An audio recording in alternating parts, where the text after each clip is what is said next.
Justice Yashwant Verma cash मामले में जांच टीम जस्टिस वर्मा के आज घर पहुंची। सुप्रीम कोर्ट ने इस मामले की जांच करने के लिए 3 सदस्यीय कमेटी बनाई।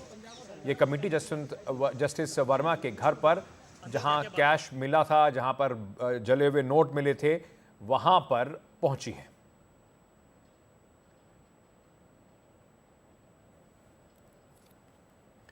तो सुप्रीम कोर्ट की जो जांच समिति है वो अब तेज गति से इस मामले की जांच में जुट गई है और ये भी बताया जा रहा है कि यहाँ पर जिस तरीके से जांच की जा रही है उसमें बहुत सारे नए तथ्य जो हैं वो निकल कर सामने आ सकते हैं। आपको याद दिला दें, होली वाले दिन जस्टिस यशवंत वर्मा जो हाई कोर्ट दिल्ली के जज थे, उनको अब सुप्रीम कोर्ट कोलिजियम ने इलाहाबाद जाने का फैसला किया है। उन्होंने उनके घर पर करोड़ों रुपए का ऐसा अनुमान लगाया जा रहा है कैश बरामद हुआ था, जिसमें जो जली हुई हालत में बरामद हुआ था एक आग के बाद। और अब बताया ये जा रहा है कि ये जो 3 जजों की टीम बनाई गई है, ये इस पूरे मामले की जांच करके सुप्रीम कोर्ट में रिपोर्ट सौंपेगी। इस मामले में आज 4:30 बजे राज्यसभा में बैठक भी होनी है। फ्लोर के लीडर्स के साथ बैठक होने वाली है। ये बैठक राज्यसभा अध्यक्ष जगदीप धनखड़ ने बुलाई है।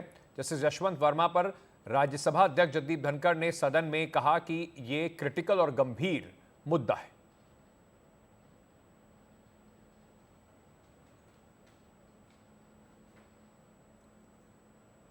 हमारे सहयोगी आशीष इस वक्त हमारे साथ जुड़ रहे हैं। आशीष, पहले बात करते हैं, जो जांच समिति आज जस्टिस यशवंत वर्मा के घर पे पहुंची, जांच समिति कब तक अपनी रिपोर्ट पेश करेगी और इनके जांच के दायरे में क्या क्या आएगा? जी देखिए, जांच कमेटी आज पहुंची है। तीनों जज जो हैं वो मौके पर पहुंचे हैं, यानी जो घटनास्थल है वहां पर गए, स्टोर रूम का मुआयना करा जहां आग लगी, बहुत सारी चीज़ें हैं, उन तथ्यों को देखा। लंबी चौड़ी कवायद इनको करनी पड़ेगी, कोई टाइमलाइन नहीं है, लेकिन ये तय करना जांच कमेटी का क्षेत्र है, अधिकार क्षेत्र है कि वो किस तरीके से जांच आगे बढ़ाए और क्या क्या जांच के दायरे में रखेगी।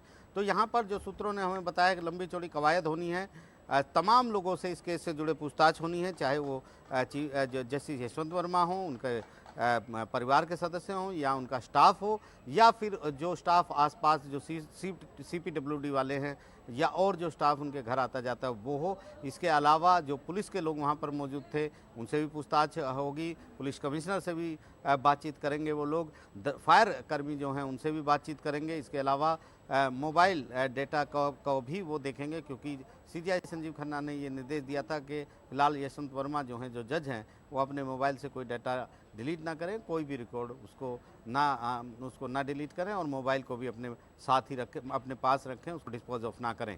इसके अलावा IT विशेषज्ञों की मदद लेनी पड़ेगी, फोरेंसिक विशेषज्ञों की मदद लेनी पड़ेगी, वीडियो का मिलान उन नोटों से ये करना होगा कि जो वीडियो बना है वो घर में बना है, स्टोर रूम में बना है और नोट वहीं पर थे। ये तमाम चीज़ें हैं जिनकी फोरेंसिक जांच बहुत महत्वपूर्ण है, ये लिंक करने के लिए कि ये जो घटना हुई है उसमें कितनी सच्चाई है। तो लंबी चौड़ी यहाँ पर कवायद है, वो 3 जजेस की कमेटी ने शुरू की है, इन हाउस प्रोसीजर है। इसके बाद ये लोग जब जांच कंप्लीट हो जाएगी तो अपनी रिपोर्ट CJI को सौंपेंगे। जी, एक सवाल आपसे ये भी पूछना था आशीष, ये जो पार्लियामेंट के अंदर अब इस पर चर्चा हो रही है, कहीं ना कहीं बहुत सारे जो कानूनविद हैं वो ये भी बात कह रहे हैं कि कहीं इस मामले का हाथ पकड़ के कोलिजियम के ऊपर कुछ बदलाव करने की कोशिश, NJAC को दोबारा से रिवाइव या उस पर चर्चा की कम से कम कोशिश, ये जो सारी चीजें हैं, सरकार क्या इस तरीके का डर भी कहीं ना कहीं सताया रहा है कानूनविदों को?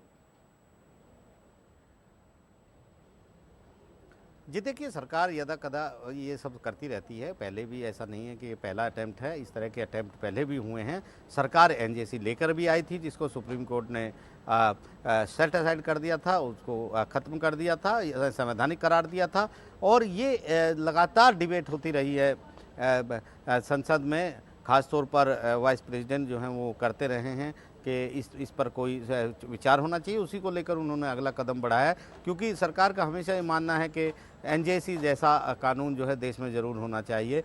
लेकिन सवाल ये है कि न्यायपालिका इससे सहमत नहीं होती है। पहले कानून आया, उसको रद्द कर दिया, संवैधानिक करार देते हुए सुप्रीम कोर्ट ने। आगे भी कवायद होती रहेगी तो आगे भी सुप्रीम कोर्ट यहाँ पर है, क्योंकि कोई भी जो कानून होता है वो बनाया तो जा सकता है, जी। लेकिन वो संविधान की कसौटी पे खरा है या नहीं है, इसको परखने का, इसका परीक्षण करने का जो अधिकार है वो सिर्फ और सिर्फ देश की सबसे बड़ी अदालत सुप्रीम कोर्ट का है। जी, बहुत बहुत शुक्रिया हमारे साथ जुड़ने के लिए आशीष भार्गव।